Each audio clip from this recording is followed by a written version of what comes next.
Hey, so if your emails from Mailchimp are going to spam, yeah, like they're not reaching inboxes or landing in junk folders, that can be really frustrating. In this complete guide, I'll show you how to fix it step by step. First, make sure your sending domain is verified in Mailchimp. I mean, unverified domains often get flagged as spam.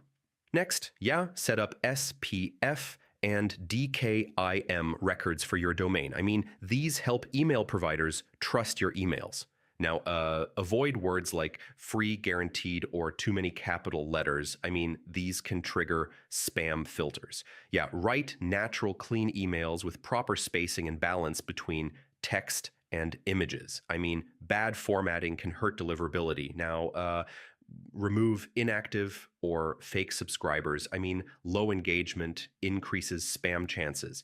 Yeah, ask subscribers to add your email to their contacts. I mean, this helps prevent spam filtering.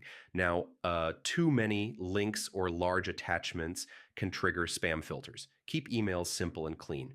Yeah, sending regularly builds trust with email providers. I mean, random bulk sends can look suspicious. If nothing else, always send a test email first. I mean, this helps you catch spam issues early. So yeah, that's how you fix Mailchimp emails going to spam. Most of the time, it's domain setup, content issues, or list quality. Try these steps and your emails should reach the inbox. Thanks for watching.